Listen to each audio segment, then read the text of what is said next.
You got your gloves on?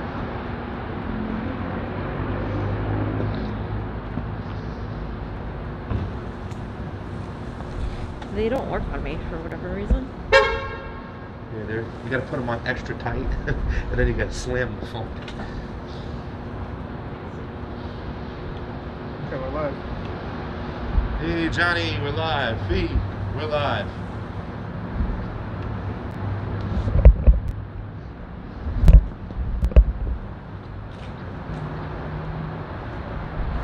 What do you got to say? We're live. Hey, fams. Fam, I'm gonna deny you bail. Yeah, so an update. Julian Assange has been denied bail today. Judge Vanessa Barrister ruled that because Belmarsh prison is not as bad as U.S. prisons, and because of the previous fear of him absconding, which means of him leaving or fleeing in order to avoid persecution, even though circumstances were entirely different back then than they are now, and he was actually given asylum, she used that as a reason to deny him bail until the prosecution, after the appeal from the prosecution is known. So after we know what the verdict is of that, then they can decide whether to give him bail on that, which is, it's stupid, because then if they go through with the appeal, they're not going to give him the bail.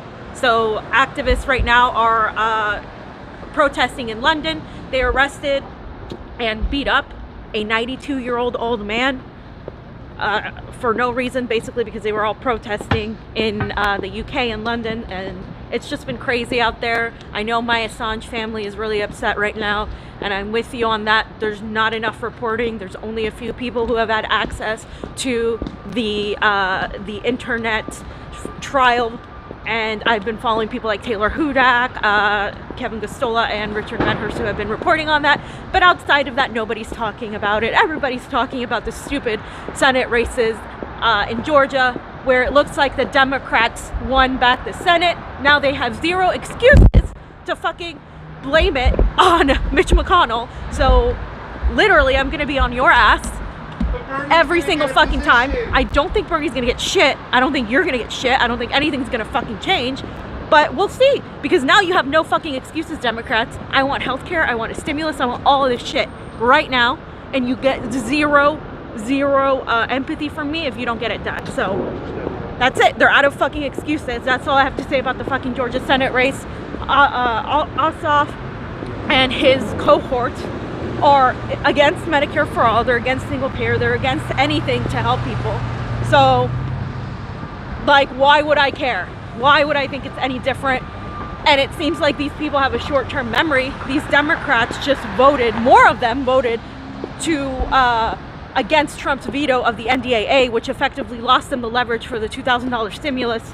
Accordingly, Joe Biden claims that he's going to give $2,000 if the Democrats win the Senate. We'll see if that happens. So yeah, fams, those are the updates as of now, and we are headed to interview people at the Stop the Steal rally, talk to them about elections, see how we view it from a leftist perspective versus from the right-wing perspective, and also talk about Julian Assange and see how they feel about that issue in particular.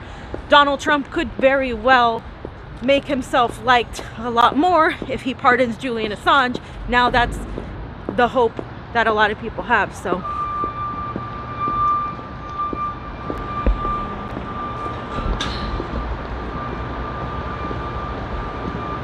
right.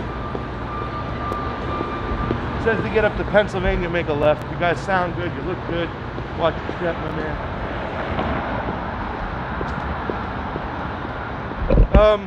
Geez, man, I want to make a little statement right now after some of the shit yesterday and whatnot about this whole, you're a right winger if you're out here for the Stop the Steal bullshit, or you're a Trump supporter. No, listen. Convo Couch has been saying for a long time, we're election integrity activists, and we don't care who it is, because if we allow our elections, just the framework and the structure of it, to be so corrupt and set up for fraud, and we don't address the issue, how will we ever win anything? I mean, do you really still honestly believe that this guy, Joe Biden, beat Bernie Sanders? I mean, I was polling at like 8% in California, and dude ends up with like 28%. I mean, they're turning around and they're plugging this like, oh, this is a good thing. We had the biggest turnout of all time. Like, no. How many fraudulent ballots do you think you had? I mean, if you understand the system and you understand how they constantly deny data all the time so we can go back and look at their work, shouldn't we just say as progressives, well, okay, let's have a third-party forensic audit to make sure everything is safe? Why are they denying that?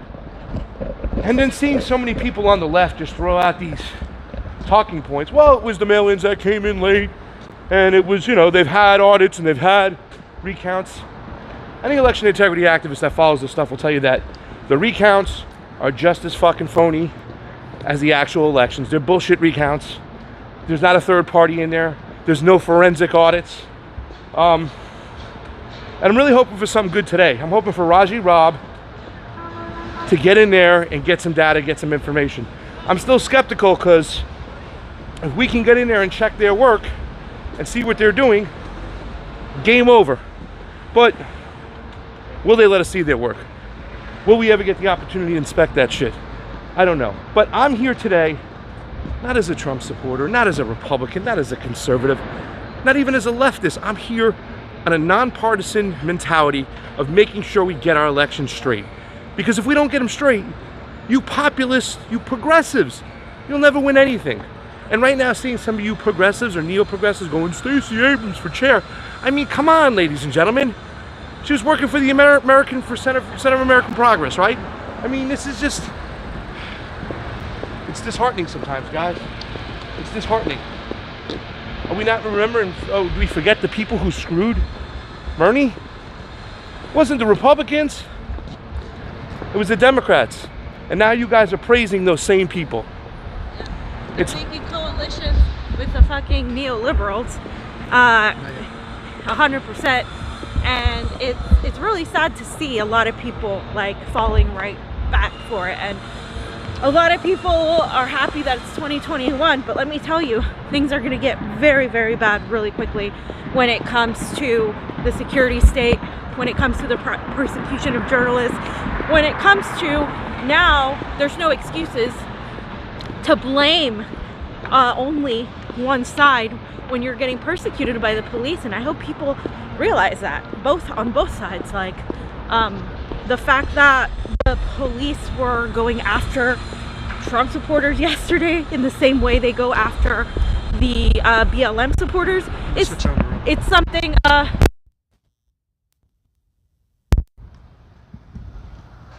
hello? All right. You know, the fact that the police went after the Trump supporters yesterday in the same ways that they've gone after the BLM supporters, you know, some people find comical and karmic justice. But to me, beyond that, it just shows that the state and the security state and their police minions are going to go after the people no matter what. They're going to do what the state tells them. And this is why I'm against the police state in general. No, you know, like it doesn't matter what side of the argument you are on. It's abusive, an abuse of power, and that's what we have to really, really look out for, right? We can't just say, oh, it's okay when it doesn't happen to us. And so what we're seeing is, what I'm hoping to see is a revolt of people against the establishment, but all that the Democratic Party and the Republican Party try to do is boogeyman each other out. Republicans think all of the Democrats and the leftists are one giant blob. Number one, no. And that they're all communists. Whereas the Democrats and some of these neo-progressives think that all the Republicans are all racist Proud Boys, and they're not. So there's this whole thing that's happening where you're just getting so distracted, and we're seeing the China boogeyman, the Venezuela boogeyman, and then you see the Russia hacking and all this stuff. So this is all they do. They put these distractions out to distract people from being able to see who really is the culprit, who really is going after the people, right? Johnny, did you have anything to say about the Raji Rob election results? Or not the election, the trial? I'm thinking about If y'all haven't been following that, the Raji Rob lawsuit. So the most recent thing that happened, actually, I don't think we've reported this yet. The judge gave a tentative ruling for the trial today. This is usually what happens before trials. The judge makes up her mind before the trial, sends a ruling in paper to both parties. They read it, and she basically gives a ruling, but it's a tentative ruling. Because then at the hearing, which is happening today, 1:30 p. Pacific time, 4:30 our time over here in D.C. We are on the ground in D.C. If you don't know, for the tentative ruling, she actually granted the protective order to Logan and the opposition, which means that she tentatively agreed to give a protective order of the logs and the inspection. And so Raji needs to go into court today to fight that. She also denied Raji's inspection, motion to compel. And also told him that he has to pay sanctions. That's what it says. They're just screwing us. So it was three things in one. And I've been speaking with Raji last couple days in between the time that we have here. And I think he's got a good strategy for how to overcome it. And we're going to see what happens today. We're going to try and live stream it, the trial today. And we're going to follow that case, because that's the case that Trump can actually use if he really wanted to turn the whole country.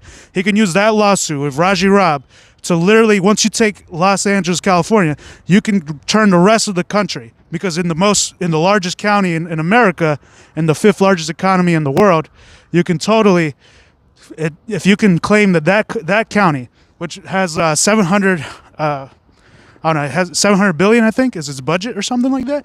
I just saw it today. And it's more than the budget of New Zealand and another country combined.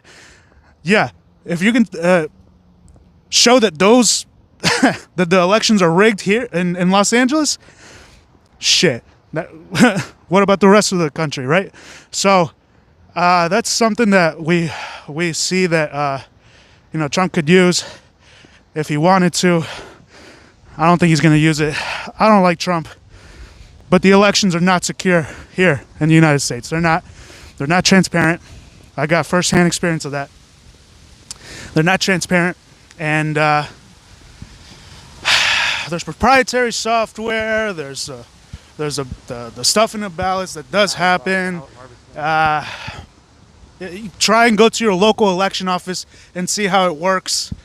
You're going to be hit with, email us that question. We can't answer that right now. That's how it was in Los Angeles for me. And you can read my articles on Medium if you really want to see it.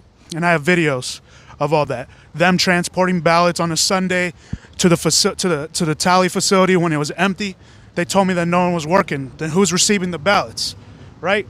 So I wrote 2 Medium articles. So before the protective order was given, they, how's it going? Are y'all giving out free water? Or? We actually selling it. Oh, okay. Donations. Good to see you. Thank you. So you see some people here are asking for donations for water. It's a big rally. It's a long distance to walk. And we're seeing a lot of trucks out here on the ground in Washington, D.C. They're starting to block off the streets here that we're seeing. This is the last street that we can walk on, or you could drive to if you're trying to get as close to the rally. And so you see Metro Police over here. Pasta, can you pan over to that? So this is the street that they're blocking off. You see some pro-Trumpers over there on the street corner. Seen a lot of Trump flags and the America flag. I did see the America flag with 13 stars last night. A lot of I saw a "Don't Tread on Me" flag. There's a lot of army backpacks, and we did see that last night the Proud Boys, who were squaring off against Antifa at the BLM Square, did get shoved by police as well. So I'm actually... Antifa, we couldn't find them. We went walking all around trying to find Antifa so we can show both sides. The color revolution, ladies and gentlemen. Hit the people against each other, so therefore the elites and the oligarchs maintain control. I really want to get down to the question of why they hate each other. So I'm going to be asking that question a lot. And then I'm also going to be asking, the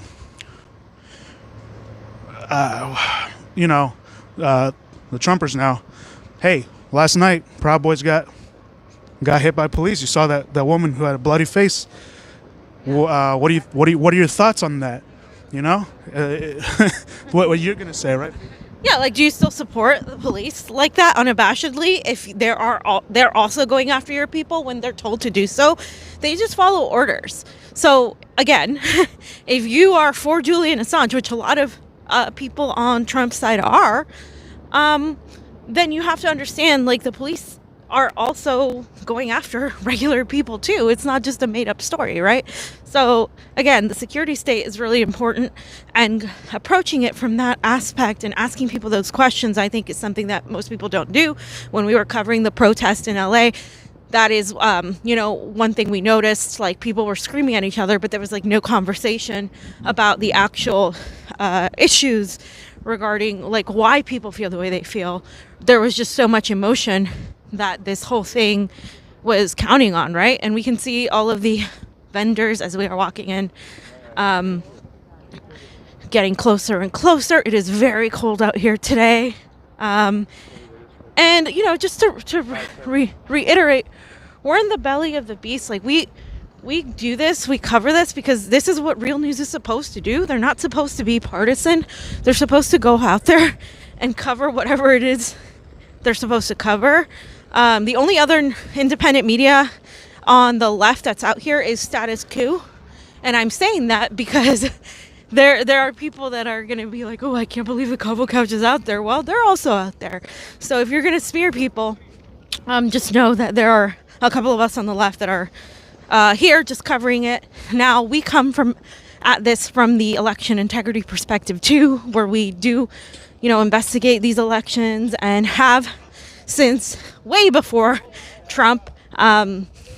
We talked about the similarities between Biden and Sanders as with what happened with Trump and Biden. We went over the breakdown in Texas. The Iowa app, we saw that coming. I was there. That is a nothing new, so to speak. But beyond that, we talked about the exit polls. We talked about all these things. And that was way before Donald Trump and Biden came together. This time around, the DNC admitted that they rig elections, that they can go into a back room and do all of this. All of this is true. Donna Brazile had to resign. All of these things. Debbie Wasserman Schultz lost her position as DNC chair over all of this. None of that is untrue. The reason progressives want to avoid that subject is because they don't like Trump, right? I don't like Trump either, but I don't let my dislike of him block the fact that there are statistical anomalies in this election, and we may not admit it now, we may not admit it 5 years or 10 years down the road, but eventually people will realize that it is the belief. If you are progressive and you know that we live in an oligarchy, what makes you trust that our elections are valid? The fact that we can't go look into these machines, the fact that we can't do any of this stuff, why would you then make an exception to something? And the only logical conclusion that I can come up with is that you are blinded by your dislike of Trump and the right. And you don't have to like them again, but the fact that you stop your questioning there, it's just a logical fallacy, because if everything else is questionable, right? If you have a deep state like Glenn Greenwald said and talked about, in his recent article, if we have all of this, that's very, very real. The security state, the CIA, the military-industrial complex, all these agencies, intelligence agencies that are really overreaching in their power. Why do you expect our elections to be the one thing that are transparent and fair? And I'm as leftist as it gets. And I'm telling you that. And and it's crazy that we're in a position where we have to defend ourselves. Get that sign. Hold that sign up. We want that sign. Rick. Brother. I'll listen in. All right, let's talk about Rob. Tell me about the elections. You got a sign that said rigged elections. You can shave the Can I tell you something about that? Proprietary software. One of our tabs on and Christoffel. Hello, check. Are we back on? Let us know. Let me know. Let me know if we are back on. Let me know if we are back on. Let me know if we are back on, please.